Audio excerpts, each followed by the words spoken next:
سڵاتوانێ بێوەم کاتتان باش بینەران لاڵقەی شتری بەرنامەی ئەڤڕۆ جارێکتر پێتان دەگەینەوە. ڕۆڵی پارتە چەپەکان لە نانڕەزایەتیە کۆمەڵایەتیەکان لەم ڕۆدا لە ماوەی ڕۆژانی ساڵانی 2016دا کە لە ئێستادا لە کۆتا ڕۆژەکانی ینی سەبەر نزیک دەبینەوە. ئاستی ناڕەزایەتیە جەماوەریەکان بە میکانزمی جیاواز و لە ناوچەی جیاواز لە ئاستی بەرفراواندا بوو. مامەڵەی پارتە سیاسیەکانی ئیسلامی و بەرژواکان تا ئاستێک بەڕوونی دیارە کە دوو بلۆکی دژبێکی لە چوارچێوەی بەرژەوەندی تایبەتیەکان دروست کردووە لە نێوانی خۆیان، بەڵام ڕۆڵی پارتە چەپەکان بابەتێکی تەواو جیاوازە لەم ڕۆدا. لە مەڵقەی بەرنامەی ئەڤڕۆ گفتوگۆ لەبارەی ڕۆڵی پارتە چەپەکان لە ناڕەزایەتی کۆمەڵایەتیەکان دەکەین کە تێدا تەرکیز دەکەین لەبارەی ڕۆڵی پارتە چەپەکان لە ناڕەزایەتی کۆمەڵایەتیەکان چی بووە لە ماوەی ڕابردوو بە بەشداری یان لە چالاکیەکانی شەقام. پارتە چەپەکان چۆن مامەڵەیان لەگەڵ شەقام و ناڕەزایەتیەکان کردووە وەکو ناوەندێکی تێکۆشان بەگشتی. دروشمی خۆپیشاندەران و داواکاریان چیمان پێ دەڵێن لەبارەی ئاستی بەشداری و دەستپێشخەری پارتە چەپەکان؟ ئایا چەپەکان تەنها بەشدار بوونە یان توانیویانە دەستپێشخەریشیان هەبێت؟ شەقام مڵکی چێیە؟ چۆن مامەڵە لەگەڵ شەقام بکەین؟ بۆچی هەندێک جار مۆرچی پیرۆزی بە شەقام دەبەخشێت؟ شەقام پیرۆزە یان شوێنێک و بەشێکە لەو ناوەندانەی پارتە سیاسیەکان بەکاری دێنن و لە چوارچێوەی پرۆژە و بەرژەوەندی پارتە سیاسیەکان دەبیندرێت؟ گفتوگۆی ئەم تەوەرە لەگەڵ هەریەک لە میوانانم گۆران جەلال ئەندامی ئەنجومەنی کارژێری حزبی زەحمەت کێشانی کوردستان لە ستودیۆی هەولێرەوە و هەروە عوسمان زیندانی ئەندامی سەرکردایەتی و بەرپرسی کۆمیتی پارێزگای سلێمانی حزبی شوعی کوردستان لە ستودیۆکەمە لە شاری سلێمانیەوە، هەروەها کە شەمال عەلی هەڵسوڕاوی کۆمەنیست بەڕێزیشان لە سوید لە ستۆکۆڵمەوە لەگەڵمان دەبێ بۆ گفتوگۆ و تەوەری بەرنامە. سەرەتا بە خێراتنی میوانانم دەکەم و ئەم کاتتان باش. کا گۆران لە جەناب تۆ دەست پێ دەکەم، تێگەیشتنی ئێوە چی بوو لە ماوەی ئەم ساڵ، یعنی بە خوێندنەوەی بەڕێستان ئەم شەپۆڵێک ناڕەزایەتی هەبوو، ئەم ناڕەزایەتیانە تەبعاً مەبەستمان تەنیا لە خۆپیشاندان نیە، خۆپیشاندان وەکو یەکێک لە میکانزمەکانی خۆپیشاندان. ڕۆڵی پارتە چەپەکان لە ناڕەزایەتی کۆمەڵایەتیەکان چی بووە لە ماوەی ساڵی ڕابردوو یان لەم ساڵ با بڵێن؟ زۆر سوپاس بۆ بەڕێستان بۆ ڕخساندنی ئەو دەرفەتە. دیارە قسە هەڵناگرێت کە لە هەر لە بدایەتی دروستبوونی هێز و لایەنە سیاسەت چەپەکان بەوە ناسراون کە پێشنگایەتی خەباتی کۆمەڵایەتی خەڵکی ستەمدیدەی شوێنەکانی خۆیان دەکەن. بێگومان ئەو پێناسا دەقاودەق لە کوردستانیش ڕاستە، بۆیە دەبینی لە هەموو ئەترازێکی جەماوەری لە هەموو خۆپیشاندانێک لە هەموو ئەو خواستانەی کە خواستی ڕەوای کۆمەڵانی خەڵکن بە بەردەوام هێز و لایەنە چەپەکان ئەگەر پێشەنجی ئەو کارژ نەبن ئەوە پشتیوانی بەهێزی ئەو ڕەوت و خۆپیشاندان و ناڕزاتی دەربڕینانن یان بە شێوەیەشکە بڵێم هێزی سەرەکی بزوێنەری ئەو بزوتنەوانن. ئەگەر باس بێتە سەر کوردستانیش بە خۆتان دەزانن لە ماوەی ساڵی ڕابردوو لە کوردستان بەڕاستی زوڵم و ستەمێکی زۆر لە چینی ناوەند و چینی کەمدرامەت و چینی کرێکار و بەژمەینەتی ئەو پارچەیە کوردستان کرا بەوەی کە هەم لە ڕووی ژیان و گوزەران و هەم هەندێک جار لەسەر خەباتی سیاسیشی قسە و پرسیار و علامەتی پرسیار هەبوو. بۆیە دەبینی هێزولانە سیاسیەکان ئەگەر بە گوڕوتینێکی بە قووەتی ژنەبی بەڵام بەردەوام لە هەموو مەفسەلەکان لە هەموو جمگەکانی کارە کۆمەڵایەتەکاندا پشتگیری تەواوی ئەو حرەکات و بزوتنەوانە بوون. مۆچی ئەم پشتگیریە لە دروشمی خۆپیشاندەران لە ئاراستەی خۆپیشاندەران لە دەستپێشخەریان لە واقعە دەبیندرێ؟ بێگومان هەر خۆپیشاندانێک مادەم جەماوەر کردی مادەم جوارە جەماوەر پێی هاتە سەر شەقام و ڕێی خۆی دەربڕی مافێکی ئاسایی و بێ چەند و چوونی ئەو خەڵکەیە، یعنی بە هیچ شێوەیەک بە هیچ بیانوێک بە هیچ ئیمانێک مەبەستمێ مۆرچی ئەم نەهجی چەپ و تێگەیشتنی چەپ لە دروشمی خۆپیشاندەران لە لە ناوەندەکانی با بڵێن خۆپیشاندان دەبیندرێ بەداخەوە هەندێک جار لە هەندێک اعتراضاتی کۆمەڵانی خەڵک هەندێک لایانی سیاسی دانێ بە مەرامی سیاسی ئەو مەسەلە وەربجێڕنیان بەلایەنیشی سیاسی هەلی سوڕێنن یان هەندێک جار هەندێک مەطلبی سیاسیشی دەکەوێتە ناو بەڵام دیسانەوە لە تێکڕای مەطلبەکان بۆ نمونە زۆر جار خۆپیشاندان دەکرێت لە پێناوی یەکسانی ژن و پیا ئەو مەطلبەجی چەپەکانە زۆر جار لە پێناوی ژیان و گوزەرانی خەڵک ئەو مەطلبەجی چەپەکانە و چەپەکان چەپەکانیش وتویە یعنی تێگەیشتنیان لەبارەی بەشێک لە خۆپیشاندانەکان داوە کە پێیان وابوو ئەوە بەشێکە لە یعنی سراعی ئیتلافی حکومڕان یعنی ئیشکالیت لە خوێندنەوەی چەپەکان نییە بۆ ناڕازاتی ئەگەر حتا ئەوەش بێت چەپەکان نابێ بەوت لێکدانەوە لێکی بدەنەوە دەست خۆش دەگەڕێمەولات کاک عوسمان زیدانی سڵاو لە جەنابی شت زۆر بە کورتی تکایە خوێندنەوەی بەڕێستان پێتان وایە کە بەشداری چەپەکان بە شێوەیەکی گشتی بەشداریەکی یعنی کارا بووە لە ماوەی ئەم ساڵە ئێمە باسەکەی لە ناڕەزایەتی کۆمەڵایەتیەکاندا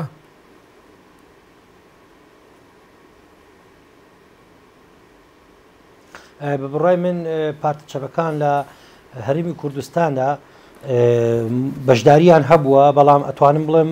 هێشتا بەشداریەکی کاریگەر و کارانیە بەڵام باشترە ئێمە نەڵین پارتە چەپەکان بڵین هێزی چاپ چونکە هێزی چاپ فراوانترە لە پارتی چاپ چەندین کەسان ڕۆشنبیر و علمانی و چەپ و شوعی و کۆمەنیستن کە ئەندام نین لە هیچ هێزێک لەم هێزە سیاسیانی کە ئێستا ئەمڕۆ کە ئێمە قسەی لەکەین بەڵام لە پارتە چەپەکان هێشتا لە هەرێمی کوردستانە زۆر بە کارایی بەڵێ لە پارتە چەپەکانە بە بڕوای من هێشتا بە شێوەیەکی کارا و بە شێوەیەکی زۆر کاریگەر نەیانتوانیوە لە مەیدانەکان بن بەڵام بەشدار بوون لە بەشداریکردنەکە بە دوو شێوازێکیان یەکەم پشتیوانیکردن بۆ لە داخوازیەکانی چین و توێژە کۆمەڵایەتەکان دووهەمیان لە دەرخستنی ڕاستیەکان بە تایبەتی ڕاستی سیاسەتی اقتصادی حکوومەتی هەرێم کە حکوومەتی هەرێم با بڵێن دەسەڵاتی هەرێمی کوردستان باسی پرۆزەی چاکسازی ئەکا بەڵام ئەم پرۆژەی چاکسازیە بەناو بۆ نەهێشتنی نەدارانە و بۆ مشارەکەی گەشەپێدانە بەڵام پرۆژەکەیان پێچەوانەی بەرژەوەندەکانی هەژاران و نەدارانە و پێچەوانەی گەشەپێدانە مەسەرەن بۆ کوردستان دژی ئەو پرۆژەی حکوومەتی هەرێمی کوردستان یان مە بڵین بەرامبەر ئەم پرۆژەی هەرێمی کوردستان بەیاننامەی مەجالم پێ بدە قسەکەم تەواوکەم عەفوم کە یعنی مشارەکەمان کردو مشارەکە یەکەم لە دەرخستنی ڕاستیەکان بۆ خەڵک بە تایبەتی لە جانبی اقتصادی بەرنامەی تەلەڤیزیۆنی و خۆپیشاندان و گردبوونەوە و ڕوونکردنەوە دراوە لەسەر ئەمە و لە هەمان کاتیشا لە شەقامەکان مەوجود بووین بۆ پشتیوانیکردن لە داخوازی فەرمانبەران نشینان مامۆستایان بێکاری و مەسەلەی ژیانی کرێکاران بۆچی بە پێی پێویست نەبووە بەڵێ آخر ئەمانەی کە کراوە من بەڵێ من پێت ئەڵێم ئەم کار و چالاکیانە ئەنجام دراوە یعنی لە شەقام چەپەکان مەوجودن بەشداری ئەکان و خۆپیشاندانەکان و گردبوونەوە ئەکان و بەرنامەی تەلەڤیزیۆنی بەڵام بە بڕوای من هێشتا ئەمە لە ئاستی پێویستانە لەبەرەوەی هێشتا بەڵێ ئەبوایە کاراتر بواە ئەبوایە بەرفراوانتر بواە بۆ نمونە زۆر سەراسەریتر بواە لە هەرێمی کوردستانە و ئەو دروشمانی کە ئەمڕۆکە لە شەقامان بەشێکی گزارش دەکا لە فئەیەکی ئیجتیماعی معەن لە کۆمەلگایە بۆ نمونە بەشێ لە دروشمەکانی شەقام گزارش لە موچە ئەکا کێشەی ئەسڵی ئەوەیە کە سیاسەتێکی اقتصادی لە هەرێمی کوردستانە پیاداکرێ بۆیە موچە نادرێ سیاسەتێکی اقتصادی سەرمایه‌داری پیادە ئەکرێ بۆیە موچە دوا ئەکەوێ بۆیە فرسەتی کار بۆ کرێکاران نییە بۆیە خانەنشینان بە 3 مانگ بۆ 4 مانگ جارێ بۆیە ئێشتا دروشمەکانی شەقام ناتوانین بڵین هەمووی ئەڵێ ئەتوانین بڵین بەشێکی ئەو دروشمانی کە لە شەقامن هێشتا لەسەر کێشە ئەسڵیەکان قسەیان نەکردووە بەڵای ئێمە ئەبێ ئێمە بە چاوێکی ڕەخنەگرانەوە پێش هەموو کەس سەیری خۆمان بکەین ئەنج سەیری کۆمەلگا و سەیری دەسەڵات بکەین دەست خۆش کاک شەمال عەلی هەرسوراوی کۆمەنیست لە ستۆکۆڵمەوە سڵاو لە جەنابی شت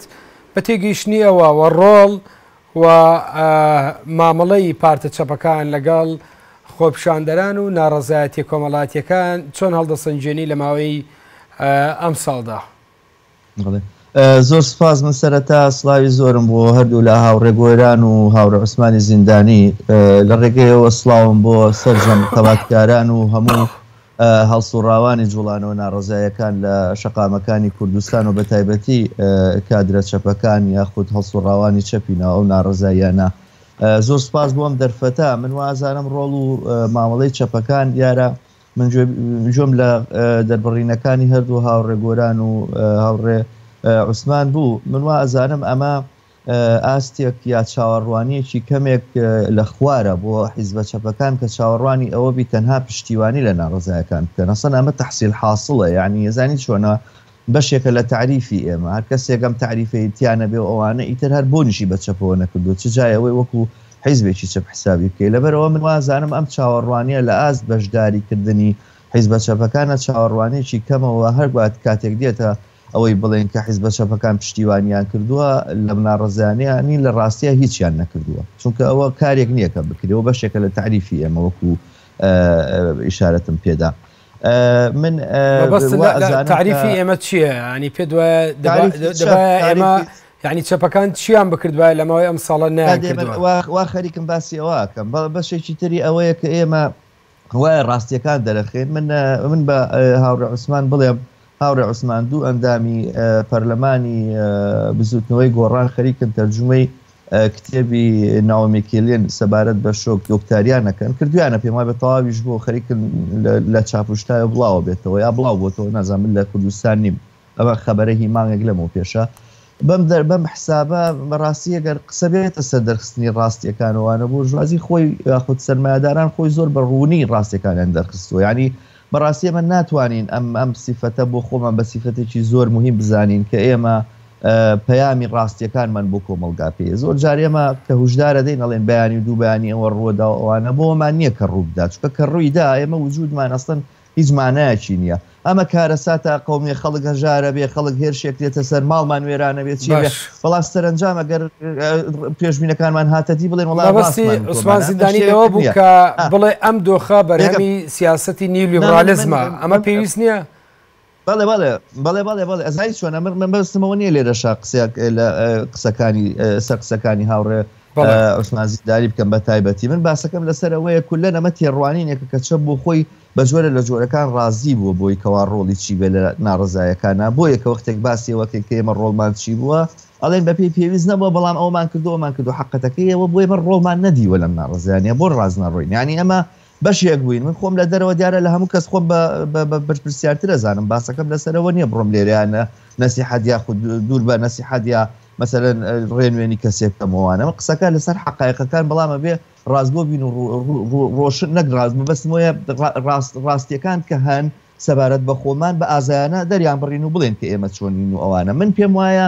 بەشداریکردنی چەپەکان لە ڕێزی خۆپیشاندنەکانە وتنەوەی دروشم هەتا و دروشمانە زۆر ڕادیکاڵیش بن ناکا بە هیچ قسە لەسەرەوەیە چەپەکان پێویست بەوە کات دەورێکی پێشەنگ لەم ناڕزایانە ببینن مەرج نییە کە مایکرۆفۆنەکان بەدەستیەوانەوە بێ مەرج نییە بڵنگۆکان بەدەستیەوانەوە بێ زۆر جار وایە بەڵێ بەعزی حساب هەن کە دەستی خسۆتە ناو ناڕزایەکانەوە منبەرەکانیان حجز کردووە بەڵام پەیامت چییە پلاتفۆرمت چییە نەخشەت چییە ڕێگە چارەت چییە ئەخ خۆ باسەکە لەسەرەوە نییە من ئەگەر خۆپیشاندانێ ئەمە بەشێکە لە سیاسەتی نیولیبرالیزمە و دەست پێشخەری مبادرە نەبووە تۆ جوڵانەوەیشی دیاریکراو هەیە قسەکە نایەتە سەرەوەی ئەمە بەشێکە ئەم وەزعێتە بەشێکە لە هەجمەیەکی گەورەتری نیولیبرالیزم با بچین لەسەر ئەو هەجمە گەورەترە قسە بکەین ناڕزاییەک هەیە لەسەر جادە خواستێکی زۆر واقعی و معنادار و زۆر پیرۆزیشی هەیە ئەسڵەن بۆ شیری مناڵەکەم هاتوومەتە سەر جادە بۆ نانی مناڵەکەم هاتوومەتە سەر جادە بۆ سەرپەنایەکە هەم بێ لەگە خێزانەکەما بژیم هاتوومەتە سەر جادە چی لەمە پیرۆسترە چی لەمە گەورەترە ئەم ناڕزاییە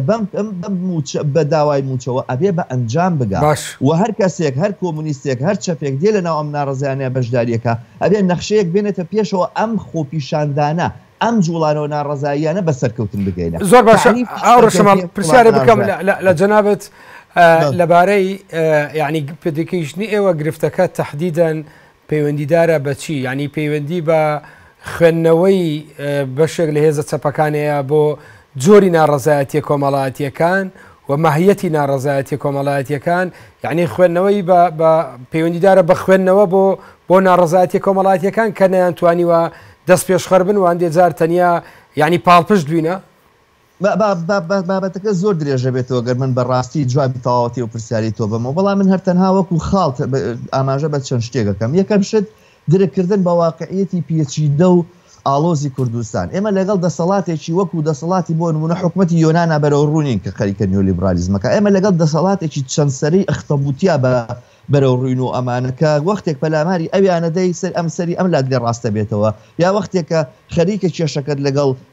دەسەڵاتێکی دیاریکراوایە لە ناوچەکەی خۆت و ئەوانە دەسەڵاتەکانت تەوجیهکەن بۆ جێگایکی ترکە لەینە مەسەلەن لە سلێمانی مزاراکرێ خۆپیشاندانەکان تەوجیهی هەولێرەکرێت لە حاڵەکە خۆپیشاندانەکان لە سلێمانی تەوجیهی یەکێتی بکرێ و ئەبێت چەپەکان لەم بابەتەوە دەوریان ببوایە وەک تەوجیهکردنی بۆ یەکێتی قسەکەت ڕوون و ئاشکراوە پارە و پول لەژێر دەستی تۆیە نەوت بەژێر دەستی تۆیە ئەفرۆشێت تەنکەرەکان بەسەر جادەکانی تۆیە ئەچن بۆ ئێران ئەو هەموو کۆمپانیایی کە لە شاری سلێمانیە کارەکەن و هەمانە هەموو بە پارەیە ئەم خەڵکە دەتەوێت بڵێیت هەندێک جار داواکاری خۆپیشاندەران و ئاراستی داواکاریەکان پێمان دەڵێت کە ڕۆڵی چەپ ڕۆڵێکی پەراوێزە کە کاتێ جۆری داواکاری و ئاراستی داواکاریەکان دەبینین دەمەوێت کاتم زۆر پێدای دەگەڕێم وڵات ئاوڕۆشەماڵ بە تێگەیشتنی ئەوە ئەو ڕێگۆران لەبارەی یعنی گرفتەکەوە ئەوەی هاوڕ عوسمانی ژووتی کە ئەو پێی وایە بە پێی پێویست نییە ئاوڕۆشەماڵ زۆرتر ڕۆی لەسەر نەبوونی ڕۆڵێکی گرنگ کێشەکە پێ وایە پەیوەندیدارە بەچی بۆچی چەپەکان نابنە دەست پێشخەر و مبادرە ناکەن دروشمی خۆپیشاندەران ڕنگدانەوەی بەشداری ڕاستەقینەی چەپەکان نابی زۆر من بە تەواوی پشتیوانی بەو برادرە دەکەم بەڕاستی قسەکانی زۆر زۆر لە جێ خۆتی لەبەرەوەی تێکرا ئەترازانی هەتا ئێستا شەیە من نەمیشتەوەها زیاتر بچ بە ناو کۆچی باسەکە هەتا ئێستا چەپەکان بە دنیابینی خۆیان نەتونێتە ناو ئەترازەکە بەڵکوم ئەترازەکان چەپەکانی بردوتە ناوخۆ ینی بۆ نمونە وەختێک خەڵکی سلێمانی بۆ موچە دێتە سەرجادا ئەوە چەپەکانین پێشنگاتی خەڵکیان کردو بۆ موچەم ئەترازێکی جەماوەری هەبوو هاتۆتە سەرجادە چەپەکان بوونەتە بەشێک لەوە بۆیە کە هەر وەختێک لە حرەکەتێکی ئیجتیماعی وادا لە بزوتنەوەیکی کۆمەڵایەتی وادا ئەگەر چەپەکان بە دنیابینی خۆیان تەوەجی ئەترازاتی جەماوەرە نەکرد هەر وەکو ئێستا لێ دەکەوێتەوە شەتری دومی پرسیارەکە من هەر لەو زاری کە لەسەر پرسی چەپ هەر لە هەمان ئەو تەلەڤیزیۆنیەوە باسم کردووە یەک لە گرفتە گەورەکانی کێشەی سیاسی لە هەرێمی کوردستان و بە تایبەتی لەو پارچە لاوازی و بێتوانایی حزبە چەپەکانە چونکە ئەوەی دەگوزارێ ئەگەر حزبە چەپەکان ئەکتیڤ بان ئەگەر حزبە چەپەکان دنیابینی خوان لەناو کۆمەلگا سەقامگیر و پتە و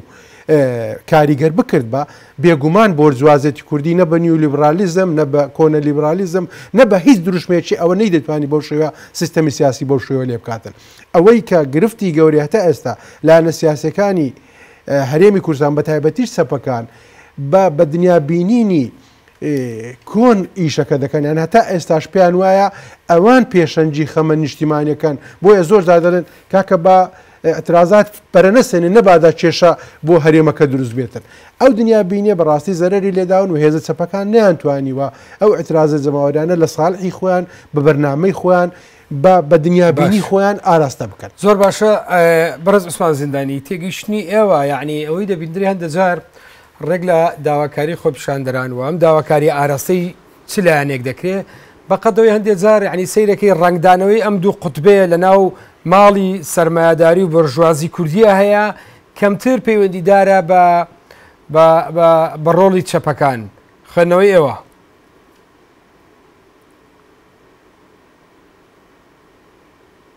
بەڵێ لە سەرەتا ئەمێ پێش ئەوەی ینی ئەمە بە تەحدید جواب بەمەوە ڕەبتی هەیە لەگەڵ قسەی ئەم بیدایەتەم کە ئەیکام یەک ڕوونکردەوە بدەم زیاتر لەسەر هەندێک بۆری بۆچوون کە وترا من قسەکانم زۆر ڕوون بوو کە نەموتوە لە خۆمان ڕازی نەموتوە ئەوە هەموو ئیشەکانی ئێمانە بە کۆی چەپەکان هەمووی بە تەحدید وتم ئێمە کارانین دەورمان نبینیوە بەڵام مەوزوعی بەشداریکردن لە خۆپیشاندان گرنگە لەبەرەوەی چین و توێژە کۆمەڵاتەکان پێویستیان بە خەڵکی چەپ هەیە بۆ ئەگەر ئەو خەڵکە چەپە ژمارەی لە ڕووی عەدەدیشەوە کەم بێ بەس لە ڕووی بەرنامەیەوە نەوعیە ئێمە دەورمان بینیوە لەوەی کە بە خەڵک بڵین موچە مشکلەی ئەساسی نییە موچە دەرەنجامی سیاسەتێکی اقتصادیە موچە دەرەنجامی سیاسەتێکی حکومڕانیەتێکی ناتەندروستە دواکەوتنی موچە و کەمکردنەوەی موچە نەبوونی فرسەتی کار نەبوونی فرسەتی دامەزراندن هەموو ئەمانە دەرەنجامی سیاسەتە ڕوونکردنەوەی ئەم مەسەلەیە زۆر گرنگە ئەم مەسئلەی کە بەڕێز هاوڕێم شەماڵ ئەڵێ گرنگ نییە ینی ئەمەش ئیشی سەرمایه‌دارەکان خۆیان ڕوونیانەکەنەوەوانە سیاسەکان نەخێوانیە ئەوەی لە کوردستانە ئەگوزەریە چاوەشەکاریەکی گەورایە کە ئەڵەن قەیرانی داراییە لە هەرێمی کوردستان قەیرانی ئابووریەیە ئەم قەیرانە داراییە دەرئەنجامی ئەو قەیرانە ئابووریەیە کە سیاسەتی اقتصادی دەسەڵاتی هەرێمی کوردستان بە پشتبەستن بە بانقی نێودەوڵەتی بە پشتبەستن بە ئەزمونە فاشیلەکانی سیستەمی سەرمایه‌داری ئەیانوێ ئەزمموی اقتصادی هەرێمی کوردستان ئاوا بەرن بۆیە ئەمە زۆر گرنگە تەنانەت چاوەشەکارەکە گەشتوتە ئاستێکەوە کاکە مزاهرە هەر لە سلێمانیە ئەمە دژی دەسەڵاتی کوردیە بوو ئەوەی کە دەوڵەتی نەتەوەی دروست نەبێ لەوێش دروستە بێ ئەڵە نەمە دژی دەوڵەتە لێرەش دروست ئەبێ ئەڵە نەمە دژی ئەوەیە کە دیموکراسیە بەرپانە بێت لەبەرەوەی چاوەشەکاریەکەیە ڕوونکردنەوەی ڕاستیەکان لەباری سیاسی لەباری اقتصادی لەباری هەڵەکانی دەسەڵاتەوە زۆر گرنگە بۆ خەڵک لەبەروی هێشتا خەڵک پێویستی بەم ڕوونکردنەوەی ڕاستە ئێستا خەڵک لە یەک نقطە بەبێ ڕوونکردنەوە لەبەروی مەسی حیاتی کردو ڕاستە خۆ موچەکەی دواکەوتووە خەڵک تێگەیشتووە لە ئازاری ئەم سیاسەتە اقتصادیە بەڵام ڕوونکردنەوە زۆر گرنگە و لە هەمان کاتا من جەخت لەسەرۆکەمەوە پێم وانییە هێزی چەپ ڕۆڵی حیزبە چەپەکان لە پەراوێزا بێ پێم وانییە کاراژ بێ ڕۆڵمان هەیە بەڵام ڕۆڵەکەمان نەمانتوانی وەکو کاکە شەماڵەڵێ پێشڕەو بین نەمانتوانیوە بتوانین ئەو دروشمانەی کە ڕۆژانە بەرزەکرێتەوە ئەو دروشمە واقعانە بێ کە چەپەکانێن چونکە چەپەکان بەرنامەی سیاسیان بەرنامەی اقتصادیان بەرنامەی کۆمەڵایەتیان جیاوازە لە هێزێکی وەکو گۆڕان جیاوازە لە هێزێکی وەکو یەکێتی جیاوازە لە هێزێکی وەکو ئیسلامیەکان و گۆڕان و یەکێتی لەباری اقتصادیەوە جیاوازیان لەگەڵ پارتیان نییە و لە جیاوازیان لەگەڵ یەکتریشان نییە لەباری سیاسی حکومڕانی و کێ حکمی کوردستان بکاو لە کۆمەڵێ خاڵی سیاسیە لە حکومڕانیە جیاوازیانەیە لەباری اقتصاد لەبەرەوە حزوری چەپەکان گرنگە و حتا جگە لەو نقطەیە کە جیاوازی زۆر باش گرفتێک لە پەیوەندیەکە هەیە بەڕێز عوسمان زیندانی دەگەڕێم وڵات هاوڕە شەماڵ دەمێ یعنی لەبارەی ئێمە ئەگەر پرسیارێکی تر بە زۆریشتر بکەین قسە لەسەر شەقام بکەین بە تێگەیشتنی ئێوە شەقام یعنی شەقام مڵکی چێیە چۆن مامەڵەی لەگەڵ بکەین بۆچی هەندێک جار یعنی مۆرچی پیرۆزی بە شەقام دەبەخشرێت شەقام پیرۆزە یان دەبێت ئێمە سەری شەقام بکەین وەکو شوێن و ناوەندێکی ململانەی هێزە سیاسیەکان بەڵێ من بەر لە وەڵامدانەوە ئەو پرسیارە پێم خۆشە خاڵێکی گرنگ لە جوابی یەکەمما کە فرسەتم دەبوو بیدەمەوە ئەوەیە کە بە بڕای من لەگەڵ سلااوێژیجیک لە هەموو شتێکایەک ناگرمەوە فەیلسوفە چەپوە یانی خۆ بە کۆمونیستزاری کە ئێستا قساکە بەڵام لە عیبارەتێکیان زۆر لایەنگریم ئەویژەوەیە کە ئەڵێ فرانسیس فۆکۆیاما کە هینی کرد نەزەرەیەکی دانا لەسەرەوەی کۆتایی مێژوو وتی کاپیتالیزم کۆتایی مێژووە سلااوێژیجی گەڵێ لە هەموو کەس زیاتر لایەنگری فۆکۆیاما چەپەکانن پێیان وایە کە سەرمایه‌داری کۆتایی مێژووە ئەوانن کە ئەسڵەن ئەوە لە مێشتی خۆیان دەرکردووە کە سیستەمێکی اقتصادی توانن جێگەی ئەم سیستەمە بگرێتەوە ئەسڵەن خەباتیان بۆ سۆشیالیزم تەجی کردووە بۆ ئایندەیە کە معلوم نییە کەیە هەموو کارەکەیان بوو بۆی کەوام سیستەمەی کە ئێستا هەیە جوانی کەن هەنێ لایەنی ڕەخنە لێ بگرن و هەنێ لایەنی جوانکەنەوەوانە جوانکاریتی ئەنجام بن یاخود پەلامارەکانی کەی کاتە سەر خەڵکی کێکار زەحمەکێش مقاومەتی لە بەرامبەر بکەنەوەوانە بە جۆ لەم پەلامارە نەتوانێت بە کامی خۆی بگاتۆمانە مە بەڕای من لایەنگەری ژێژێکم لەو بابەتەوە پێم وایە لە هەموو کە زیاتر چەپی کوردستانە واقعێتی هەیە کە سۆشیالیزم بۆی ئەسڵەن مەسەلەیەک نییە کە ئەمڕۆ مەطرح بێ و معناکردنەوەی سۆشیالیزم خۆ سۆشیالیزمەرەوە نیە شعار بدەی ئەم سیستەمی سەرمایه‌داریە بڕوخێنیوانە معنای کەیتەوە ئەمڕۆ سۆشیالیزم لە کوردستانە بە چ معنایەکەوە لە خلالی ئەم خۆپیشاندانانەی کە ئەکرێ ئێمە چۆنچۆنی ئەتوانین هەم ئەم خۆپیشاندانانە بە سەرنجام بگەێنین بەسەرکەوتن بگەین هەم هەنگاوێکیشمان بە ئاراستەی زمینە سازی بۆ سۆشیالیزم ئامادەکردەوە بڕای من سیاستێکی لەم بابەتە غایبەوە ئەمەیەکە وای لە چەپەکان کردووە کە لە پەراوێزا بن نەگەوەی کە گوانیەتیان یانانەوێ یا چیشی لەم بابەتەیە بەڵام مەسەلەکە ئەوەیە کە ئەم نقصانی تایە بە بڕای من لەس سەبارەت بە شەقام من وازانم شەقام وەکو هەموو جێگایشی تر قابلی نەقدا زانین چۆن تۆ کە تەقدیست کرد معناوە نابێ ڕەخنەی لێ بگری ئەوانەی کە تەقدیسی شەقامەکەن تەقدیسی عەفەویە دەکەن تەقدیسی ئەواکەن کە مەسەلەن عەفەویەتیش دیارە بۆ خۆی بەرەنجامی لێکدانی سیاست کۆمەڵی سیاستی دیاریکراوە لە کۆمەلگایە شتێک نییە لە ناو کۆمەلگایە ناوی عەفەویەتێکی خۆڕستی ئەوانە بێ هەمووی لەژێر کاریگەری بیرروبۆچوون و ئایدۆلۆژیا و فکر و جوڵانەوەی جیاوازە هەیە من بەڕاستی ئەوم پێخۆشیش نییە کە وەختێ ڕخنە لە گۆڕانەگرێ گۆڕان ئێوێ ئەم خۆپیشاندانە بۆ خۆی ئیستیغلالکە یاخر تعریفی حیزبی سیاسی وایە حیزبی سیاسی ببێتە مەیدان هەموو ئەو شتانی کە لە کۆمەلگایە بۆ خۆی ئیستیغلالیکە بۆ سیاسەتی خۆی ئیستیغلالیکە هەموو ئەحزابێک واکە سۆشیال دیموکراتی سویدی ژواکە چەپی سویدی ژواکە چەپی هەموو دنیا ژواکە گۆڕانی ژواکە معنامە شتێکی مەشروع بەڵامەوەی کە مەشروع نیاوەیە کە تۆ بێدەنگبی لە ئاستی ئەمەیە و مەسەلەکە شەر بۆ ناکرێت گۆڕان ئێوێ وا بکە گۆڕان ئێوێ بەس دوای سیاسەتی خۆیان بیکە ئەبێت تۆ سیاسەتێکی بەدیل بێنی بۆ گۆڕان بۆی گۆڕان ئەمە نەتوانێت بەرێ بە بڕوای من ئەم جوڵانەی لەسەر شەقا مەقابلی ئینتیقادە هیچ مقدەس نییە شەقامیش وەکو هەموو کوروم خۆشبنێکی تری ئەم کۆمەلگایە جێگای پێکەوە ژیان و لێکدان و مبارزەکردن و پرۆژەستانەوەی پرۆژە سیاسەکانە تۆ لەوێ ئەبێ نوێنەرایەتی ڕادیکالترین بیر و بۆچوون بکەیت وەلو بیر و بۆچوونانە بدەیت کە ڕادیکال نین و ئەمانە بەڵام دیارەمە کە تۆ لە ناو جوڵانەوە کابیر لە سنگەرێک کابیر ڕخنە فەرقە کاکەوەی لە سنگەری بەرامبەری بگری من کە ڕخنە لە جوڵانەوەکەی خۆمەگرم ڕخنە لە جوڵانەوەی گەگرم کامەیە بە سەرنجام بگا بە دڵسۆزی ئەیگرم ئەمەیە بەرەو پێشی بەرم نەگوەکو بەعزێک لە چەپەکان مثلەن بەڕاستی بەداخەوە من لەسەر فەیسبووکی ژەمانەم زۆر لە مسکردۆ بینیومە و بە عملیش لە پراکتیکی هەندێکا بینیومە بە شعارەکانی ئەو ڕۆژە هەمووی شعاری ئەحزابەکان بووە ئەو خۆپیشاندانە بە چ دەلیلی وڵا لە شوێنێکا لە ئەفیتەیەکم دیوە بە مەرجێک لە ناو شەقامەکانە هاواریانە کرد بۆ نمونای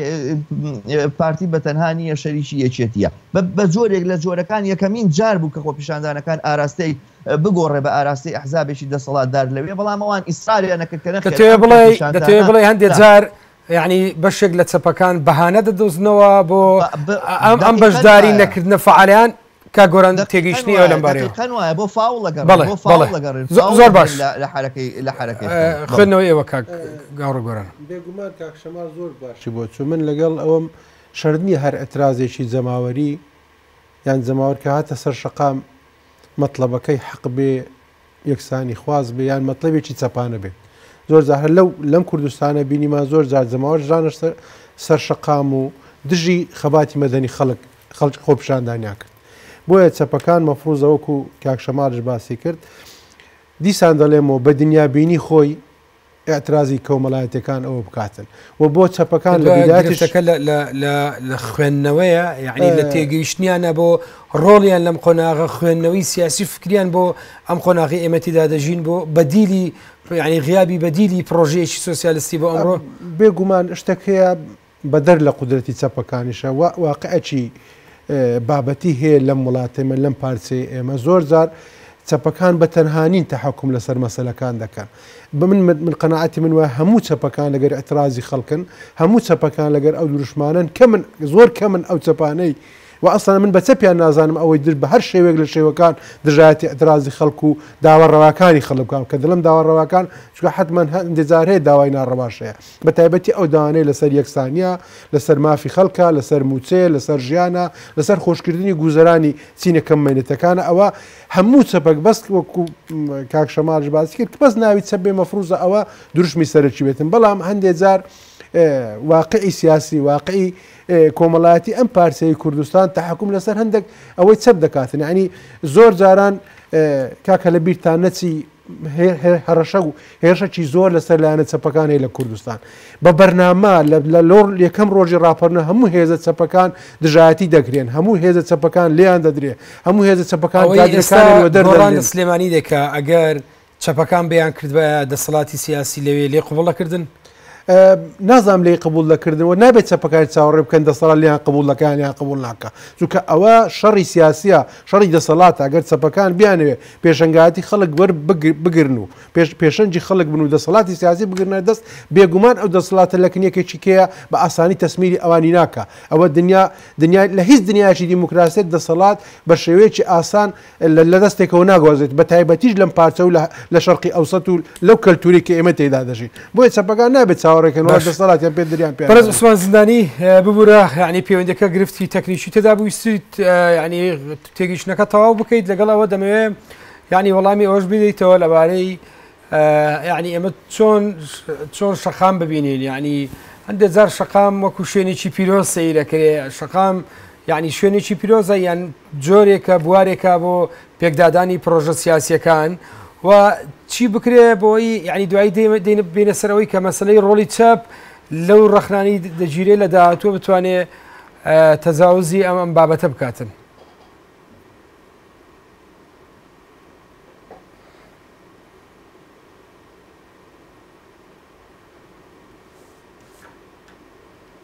بەڵێ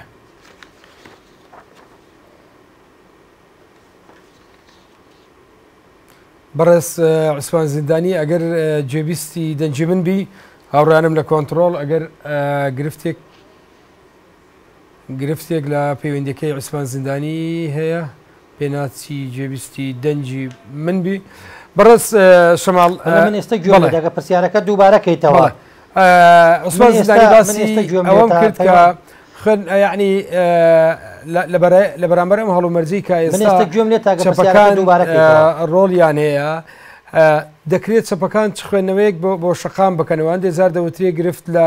دنیابینی شەقامدایە شەقام بە خۆی لە کوردستان دێزار ناوەندێکە پیرۆز کراوە یان بە خۆی ناوەندێکە بۆ پرۆژۆ ململانەی لایەنە سیاسیەکان چی بکرێ بەوەی دەرباز بێت چەپەکان تابعی خۆپیشاندەران نەبن بەڵکو مبادرە و دەست پێشخەر بن و تێگەیشتنی ئەوان ڕنگ بداتەوە لە داواکاری و ئاراستەی خۆپیشاندەران.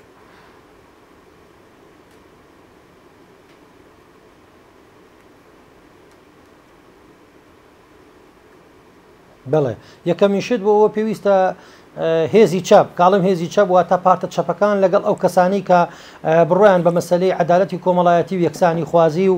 ئەو بنەما و ئامانجوانە هەیە کە ئەو بەهایانە هەیە کە چەپ لە دنیای هەڵی گرتووە ئەبێ ئەم هێزانە یەکەمین شت لە هەنگاوی یەکەمە لە نێوان خۆیانە کاری هاوبەش و تەنسیقیان هەبێ لە دیاریکردنی یەکەم دروشمەکان دووەم لەسەر شێوازی خەباتکردنی جەماوەری کە چۆن خەباتێکی سەراسەری بێ و چۆن خەباتێکی درێژخایەن بێ و هەموو شێوازەکانی خەبات بگیرێتە بەر نەک تەنیا مەسەلەن ڕێگەی بایکۆت بگیرێتە بەر بە تەنیا یا ڕێگەی خۆپیشاندان چونکە شێوازەکانی خەبات هەڵمەتی ئیعلامیە و شارکردنەوەی لەگەڵ ڕێگەکانە ڕێخستنی ناوەندەکانی کار و ژیانی خەڵکە کە لە کارمەندانی تەندروستی بۆ خۆیان گروپ و ڕێکخراوی سەربەخۆی هەبێ لە کارەبا ناوەند و گروپی سەربەخۆی هەبێ و ئیش بکە یعنی نوێنەرایەتی ئەم گروپ و دەستە و تاقمانە لە ناوەندەکانی کار و ژیانە و لە هەمان کاتیشە گفتوگۆ درێژە پێ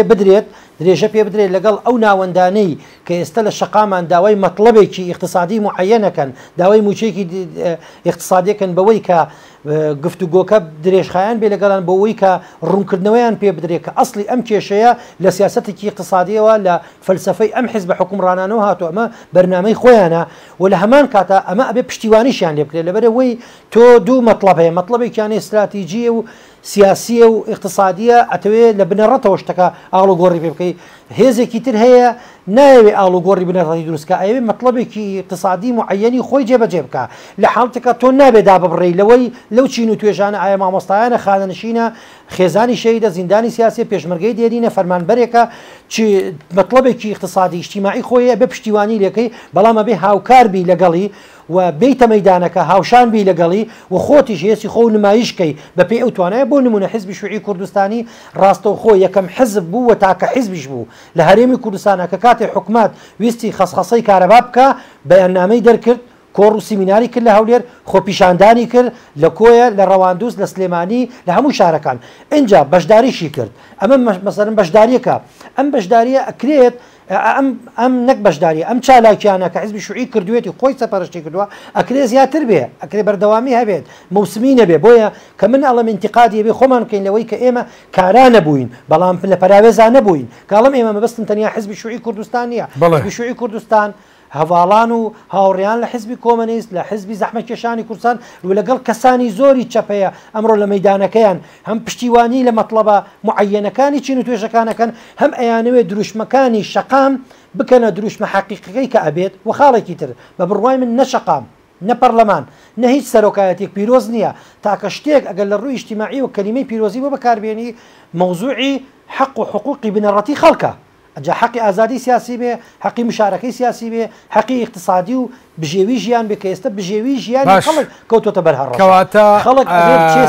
گرفتێک لە پەیوەندیەکی جەنابەت هەیە ئەم پرسیارە دەکەم بۆ جەنابەت دووە دەبێتە خەڵک کۆتا پرسیار بەڕێز بۆ 6 مانگی خوێندنی لەبەرەوە بژێوی خەڵک کەوتۆتە بەرهەڕەشە چی بکرێ بۆی ڕۆڵی یعنی ئەم لەم هەڵومەرجی ئێستا هەیە کە ئەوەی دەبیندرێ خۆپیشاندەران بەقەدەوەی لە ژێرکاریگەری لایانی ترن کەمتر دەنجی چەپەکان و بەرنامەی چەپەکان لە داواکاری خۆپیشاندەران دەبیندرێت دەکرێت چی بکرێ بەوەی ئاراستەی خۆپیشاندەران و ئاراستەی داواکاریەکان بەنەتیجە لە دەرئەنجامە لە بەرژەوەندی سیاسی و ئابووری کۆمەڵایەتی چینە پەرایۆزخراوەکان تەواو بێ نەک ببێتن بە بەشێک لەو ململانێ و لەو قوتوببەندی هەیە لە مابینی ئیتلافی حکومڕان و پارتە ئیسلامی بەرژواکانی کوردستانە هەیە.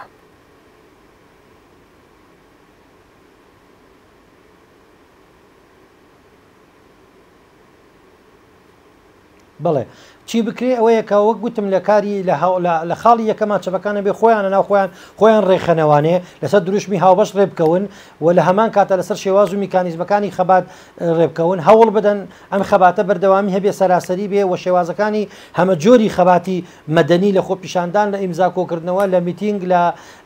سیمینارات لە هەڵمەتی ڕۆشنبیری هەموو ئەمانە بگرنە بەر خاڵێکی تر کە گرنگە ئەوەیە کە درێژە بە گفتوگۆکان و بشارەکەکردن بدەن لەگەڵ چین و توێژە کۆمەڵایەتیەکانی تری کە کۆمەڵی مەطلبی اقتصادیانەیە هەتا چەپەکان نەتوانین لە ناو مەیدانەکە بین و لە گفتوگۆکردن بین لەگەڵیان و لە پشتیوانیکردن نەبین لەگەڵیانە ناتوانین ئێمە داخوازەکانیان بگەینەوە لە هەمان کاتشا خاڵێکی تر هەیە بەشێ بین لە چاکسازی لە بەشێ بین لە هەوڵدان بۆ ئاساییکردنەوەی سیاسی هەرێمی کوردستان چونکە ئاساییکردنەوەی سیاسی هەرێمی کوردستانیش یارمەتیدەرە بۆ مەطلبە اقتصادیەکان لەبەروی هەندێک مەطلبی اقتصادی بۆ نمونە پێ تۆ پێویستەوەی قانون بگۆڕی قانون بگۆڕێ بێ پەرلەمانی بۆ کاراکەی توانێت مەسەڵەن بەشێک لە ئاساییکردنەوەی هەرێمی کوردستان ئەسمان زیندانی کاتی بەرنامەکە مەرە کۆتایی دەڕوا بڕێز گۆران دو پرسیار بۆ جەناب دو پرسیارش بۆ کاک شەماڵ دێهێنمەوە هەندێک جار ڕخنە هەیە کە غیابی ئەم ڕۆڵەی چەپەکان و غیابی بە کۆمەڵایەتی بوونی پرۆژەی چەپەکان پەیوەندی بەوەیە کە هەندێک لە چەپەکان و هەندێک جار ئێوە و هاوڕێیانی حەزبی شوعیش تۆمەتبار دەکرێن بەقەت ئەوەی لە ڕابردوو نزیک بوونە لە پارتە بۆرژوا و ینی حکومڕان کەمتر نزیک بوونە لە خەڵک. بێگومان ئێمە ئەوە ناشارێت ئێمەش و حەزبی شوعی چەند حەزبێکی کەشین ساڵانێکی زۆر پێکەوە ئەرچی خەباتی نیشتیمانی خەباتی ڕزگاری خوازی گەلی کوردستانمان بێکەوە کردووە ڕەنگە ئەو قۆناغا ئەتا چەند ساڵێکیش کاریگەری لەسەر خودی ئەو پەیوەندی ئەو عیلاقاتە هەبوو بیکە لە بینی حەزبەکانی کە بەیەکەوە خەباتی ڕزگاری نیشتیمانیان لە هەرێمی کوردستان کردوان لە باشووری کوردستان کردووە بەڵام من دڵنیام لەوەی وردە واقعی اقتصادی واقعی سیاسی و دەرکەوتنی ماهیەتی دەسەڵاتداری لە هەرێمی کوردستان چەپەکان ناچار دەکات کە دەبێ ئەو شوناسە بزربووی خۆیان نەک بزر بە ئەو شوناسەی کە هەندێک جار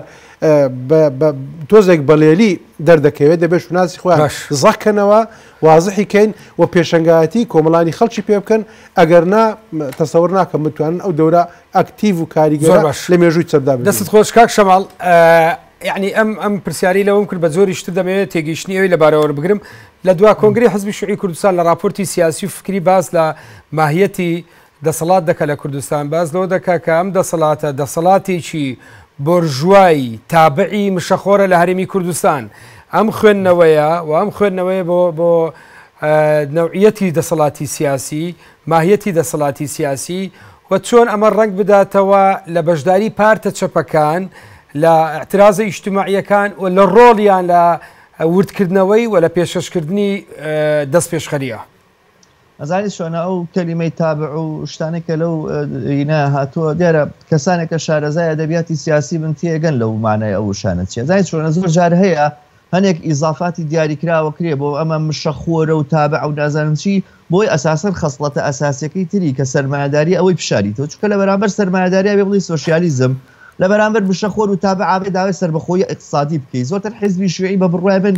لە جیاتی ئەوەی کە باز لە سۆشیالیزم و باز لە ڕزگاری چینی کرێکار و کۆتایی هێنان بە کاپیتالیزموانە بکات زۆرتر مەبەستێتی باز لە ڕزگاری نیشتیمانی بکات لە ڕووی ئابووری و ئەم شتانەوە و وەستانەوە بەرامبەر بەم پیلانەی سەرمایه‌داری نێودەوڵەتی دنیا وەکوی بڵێ یەکێتی پارتی لە کوردستانە زۆر فەقیر و گوناح بن ناچار دەڵێ تابع دەڵێ ئەوان تابعی ئەم دەسەڵاتە